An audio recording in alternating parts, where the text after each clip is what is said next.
Bonsoir. La première, pour répondre à votre question, je vais citer Leila Batou qui a parlé ensuite pendant une bonne partie du film. Elle parlait de l'avocate, ouais. Et elle parlait de la question en fait, où les manifestations c'était très important. Ça permettait de nourrir les militants aussi plus radicaux et de montrer qu'il y a une légitimité à agir, autant pour les rapporteurs, l'ONU, je pense que ça donne une légitimité en fait, aux actions plus larges derrière. On ne fera pas une révolution par une manifestation pacifique dans la rue. Et c'est juste ça donne une voix en fait, qui est de plus en plus importante et qui donne la légitimité d'action. Et c'est plus ça qui est important dans la manifestation. Surtout les manifestations toutes seules, ça sert à rien. Et voilà. Oui, pour continuer à réagir sur ça, je pense que c'est un tremplin aussi pour beaucoup de jeunes qui ne savent pas nécessairement par où commencer et puis qui se disent pas une manif, en soi c'est accessible, donc on commence par là et puis là on fait des rencontres, on finit peut-être dans un bar avec des gens après et puis on réalise qu'on va aller peut-être beaucoup plus loin, peut-être qu'on va faire d'autres manifs, peut-être d'autres moyens d'action et donc c'est une manière en fait de découvrir le mouvement aussi, je pense.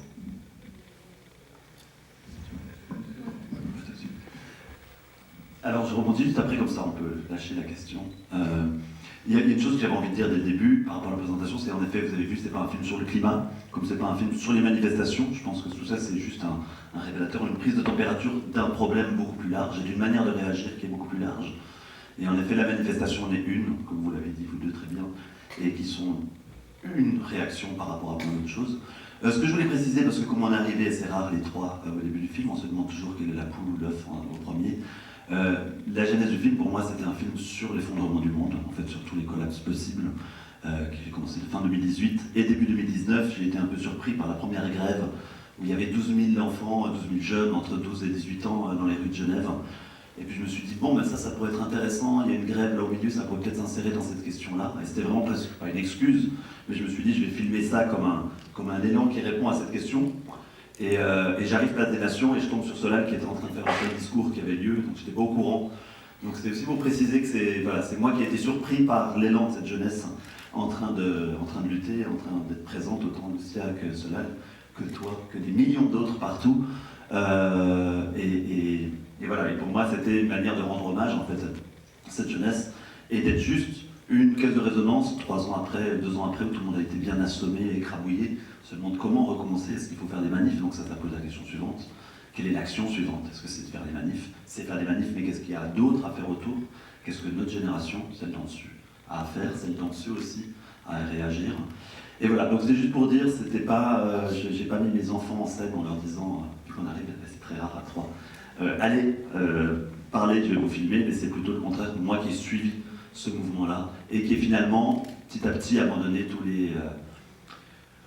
les quinquas grisonnants, hommes que nous sommes, où je m'étais dit, j'ai filmé Pablo Servigne, j'ai filmé plein de gens comme ça, philosophes, penseurs, écologues, toxicologues, et en fait je me suis dit, il n'y a rien à dire, il n'y a rien à expliquer, les personnes qui sont au courant le sont déjà, ceux qui sont dans la rue le sont déjà, et peut-être qu'il faut aller plus loin, quoi. Voilà, c'est tout ce que j'avais à dire.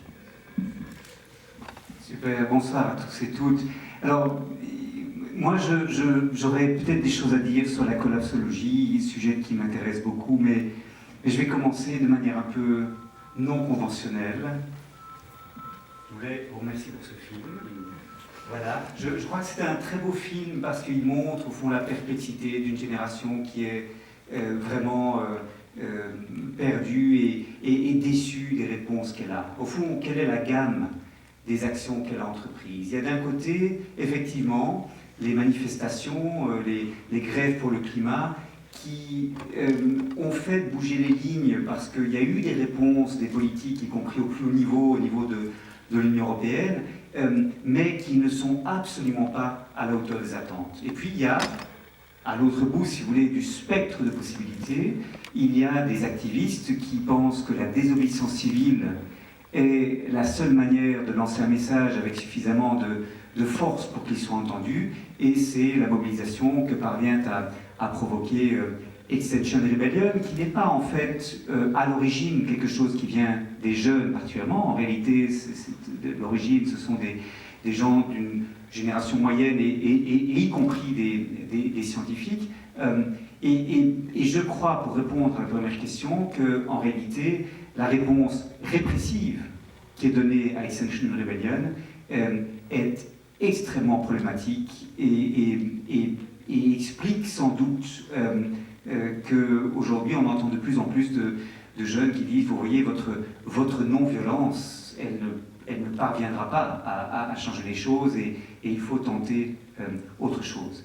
Et personnellement, je pense que les manifestations n'ont pas débouché sur les résultats qu'il aurait fallu, même si, comme Adelaide le dit, c'est une manière pour les jeunes et pour chacun d'ailleurs de s'instruire sur les questions relatives au climat, que la réponse que les activistes d'Extinction Rebellion reçoivent est profondément décevante. Et je crois qu'il y a d'autres possibilités d'agir, je voudrais en citer 3.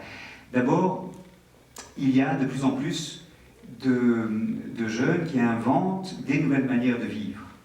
Et on a une génération qui en a un peu marre de faire comme les aînés, de militer dans les partis, les syndicats pour changer le monde par des voies institutionnelles, et qui font des choses, inventent des nouvelles manières de vivre. Et je crois que c'est extrêmement important de mesurer l'ampleur de cette lame de fond, où au fond les jeunes se désintéressent de la politique classique, mais font de la politique dans le quotidien, comme par exemple les villes en transition ou des mouvements équivalents. Deuxièmement, il y a, je crois, de plus en plus de jeunes qui se posent la question de savoir comment ils peuvent refuser d'être complices. Et personnellement, moi je milite pour qu'on reconnaisse dans la loi le droit à l'objection de conscience écologique, pour qu'on puisse permettre à chacun de refuser de poser des comportements qui sont contraires à sa conscience écologique, exactement comme on permet de ne pas poser des gestes qui sont contraires à sa conscience religieuse ou à ses convictions philosophiques. Je crois que c'est important. On a beaucoup de gens qui vivent très mal cette dissonance, c'est comme ça qu'on appelle ça, la dissonance cognitive, entre ce qu'ils savent de la catastrophe climatique qui s'annonce et ce qu'ils font, mais qui, en raison de pression professionnelle, familiale, sociale, etc., n'arrivent pas à sortir de leur routine. Et ce serait un beau message à leur donner que de dire on vous reconnaît comme objecteur de conscience écologique. Et puis, troisièmement, il y a une forme de désobéissance qui ne peut pas amener de réponse répressive parce qu'elle ne vient aucune loi, sauf la loi qui veut qu'on doit consommer toujours plus, qu'on doit demeurer piégé par ce cycle vicieux travail-consommation. Et ça, c'est une forme de désobéissance qui consisterait, par exemple, à s'engager en masse, à ne pas prendre l'avion pendant un an, à ne plus manger de viande issue des filières industrielles, ou à ne pas acheter chez tel ou tel fournisseur en raison de ce que celui-ci ne se comporte pas de manière compatible avec une planète qui ne se réchauffe pas au-delà de 1,5 degré centigrade, par exemple. Et donc, c'est une forme de désobéissance, non pas en violant la loi, mais en violant l'injonction de consommer, et qui peut transformer en une manifestation politique ces petits gestes que de manière dérisoire l'on tente de faire chez soi et dont on sait bien qu'ils ont une portée limitée. Donc, moi je pense qu'il y a toute une gamme de possibilités qu'il faut encore explorer. Je crois que ce film est touchant parce que moi aussi j'ai des adolescents de cet âge-là, un petit peu plus vieux, mais je me rends compte qu'ils sont désemparés. Et j'aimerais beaucoup qu'on puisse dire un mot sur la collapsologie, l'effondrement. Il se fait que je prépare un film sur la peur pour l'instant, et c'est un sujet vraiment extrêmement intéressant de voir les différentes réactions que déclenche le message de l'effondrement. Peut-être qu'on pourra y revenir. Oui, tout d'abord, un tout grand merci aux réalisateurs et aux personnes aussi impliquées dans le film. Merci beaucoup.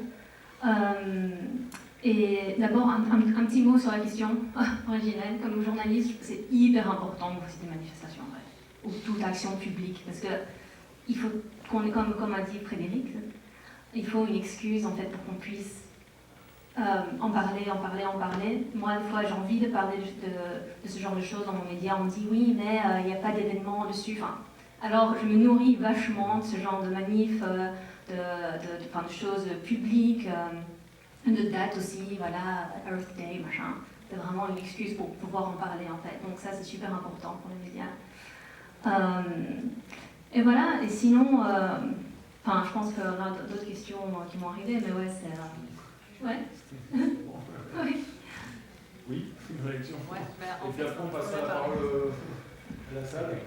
Bah oui, justement, sur la question des médias, et ça a été dit dans le film, genre, ce qui est super frustrant pour des activistes, c'est vraiment de voir que souvent les médias vont plutôt parler de l'action qu'on fait en elle-même et pas du message qu'on essaie de porter. Et ça, c'est vraiment frustrant parce que si on fait toutes ces actions, si on s'active autant, c'est vraiment pour faire passer un message. Et donc là, il y a vraiment un décalage énorme en fait, parce que l'action en soi qu'on décide de prendre, les moyens qu'on va décider d'utiliser, au final sont vraiment pas du tout importants.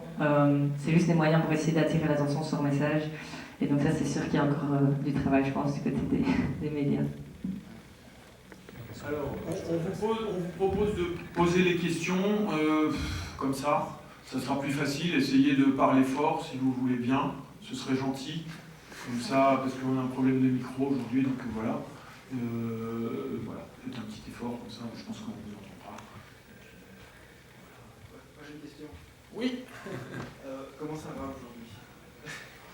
Parce que pendant tout le film, ce qui est extrêmement prenant en fait, c'est à quel point ça touche en fait. Et donc du coup, c'est déjà très impressionnant je trouve, de vous voir ici aujourd'hui. Moi je m'y attendais pas. Donc il y a un petit côté thermal comme ça, je trouve ça assez rigolo.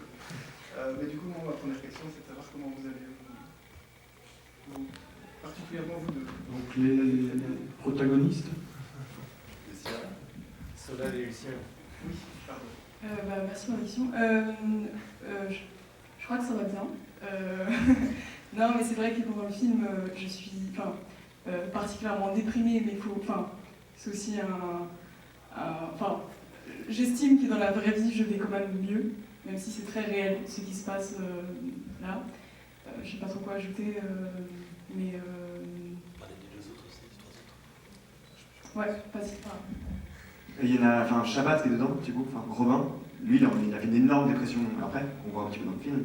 Et là, il a beaucoup de problèmes avec le sommeil. Je sais pas quel est le nom clinique pour ça, mais je pense qu'il a des séquelles physiques encore maintenant, je pense qui font qu'il dort des nuits immenses sans pouvoir se réveiller. Je pense qu'il est à l'hôpital pour ça. Je pense il y a aussi des trucs très physiques aussi. Et pour ma part, et sans doute pour beaucoup d'autres personnes, sans doute aussi. Je pense qu'il y a aussi une sorte de.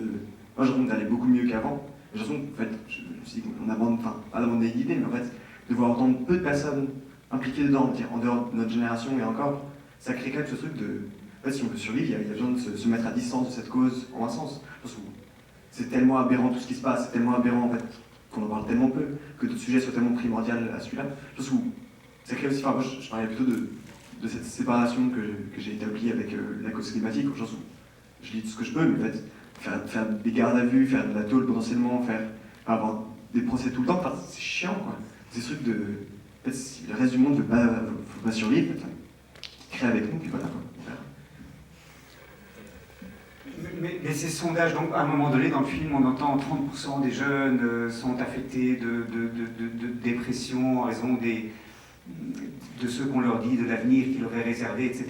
Et je crois qu'il faut quand même se rendre compte que l'anxiété qu'on affronte aujourd'hui touche peut-être encore plus des gens qui ne sont pas dans la mobilisation, dans l'activisme, comme Lucien et Solal, parce que l'activisme est, c'est ce que les psychologues reconnaissent, une thérapie. C'est une manière de, au fond, sortir de ce sentiment d'impuissance, de s'allier à d'autres pour faire des actions collectives, et peut-être que c'est une manière de se protéger contre ce qui peut être sinon encore plus déprimant.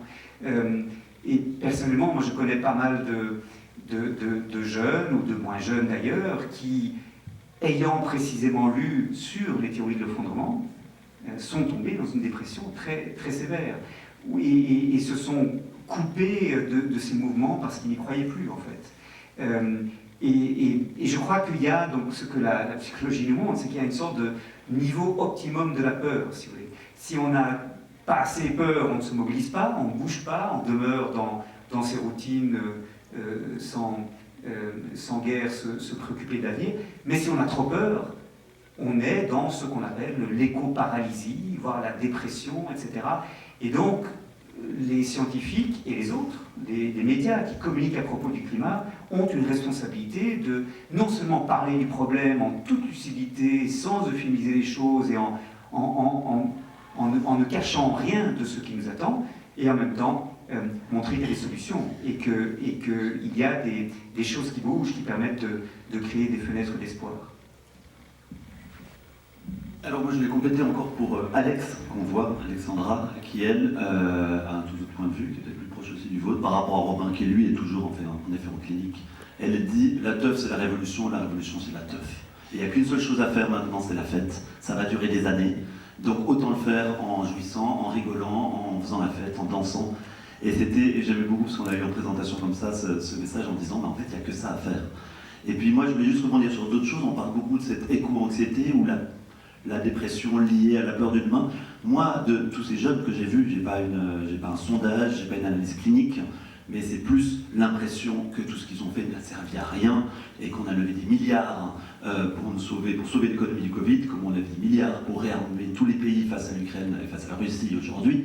Et je pense que c'est ça qui est déprimant. C'est même pas tant la situation du climat, la situation du monde, des pollutions est déprimante, clair, mais cette soi-disant éco-anxiété qui fait des pauvres jeunes, il faudrait qu'ils arrêtent de lire les journaux parce que c'est ça qui les rend tristes.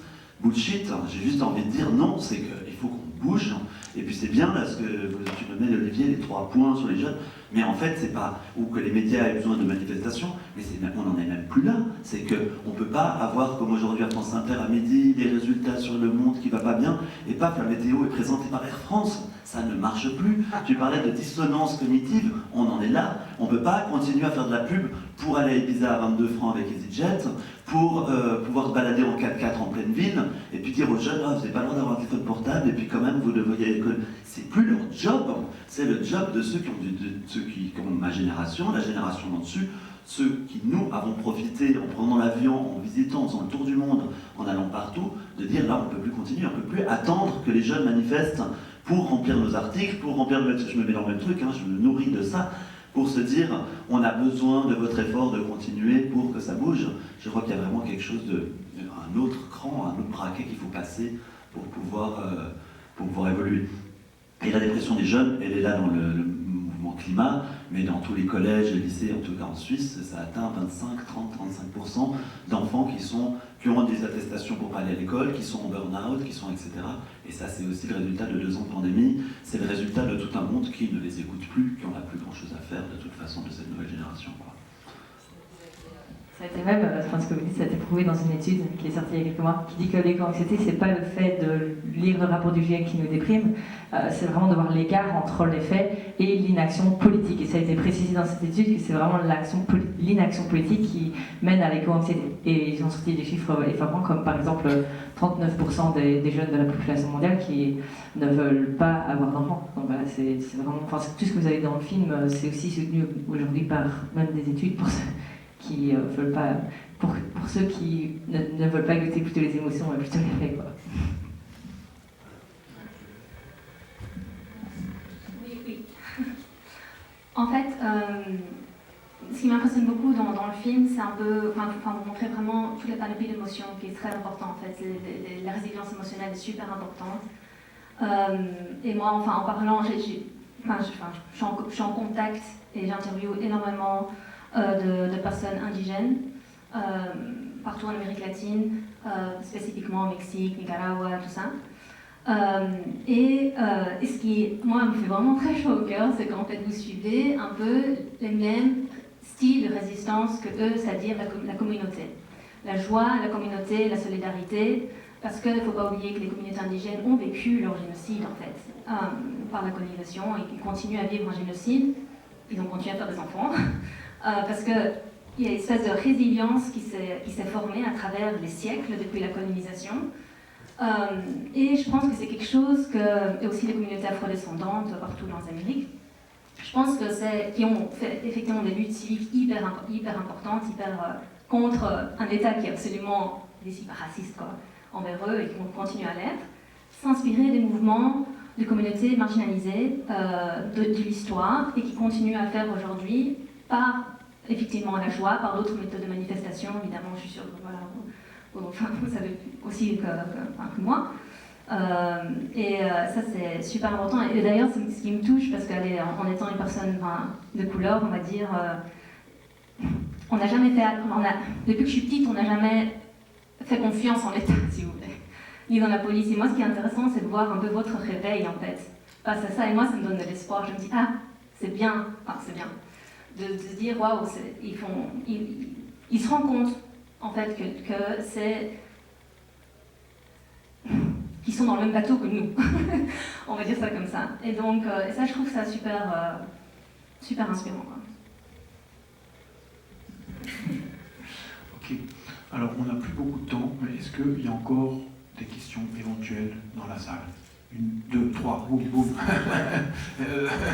Bon, alors, je ne sais pas où commencer. Allez, ici au milieu. C'est pas vraiment une question, mais si c'est pour les questions, alors... Ok, alors plutôt une question, oui, éventuellement. Qu'est-ce qui a réellement changé depuis qu'il y a toute la manifestation depuis quelques années? Et s'il n'y a rien qui change, pourquoi vous êtes toujours dans le calme et dans le respect de tout? Parce que les policiers, je vois bien qu'ils ne vous respectent absolument pas. Ils ne respectent absolument pas ce que vous faites, la politique non plus. Et donc je ne vois pas pourquoi est-ce que vous restez calme par rapport à ça, s'il n'y a rien qui change. Alors, je ne sais pas si ceux de derrière ont entendu, mais voilà, la demoiselle demande pourquoi. Si, ok, super. Voilà, qui veut répondre?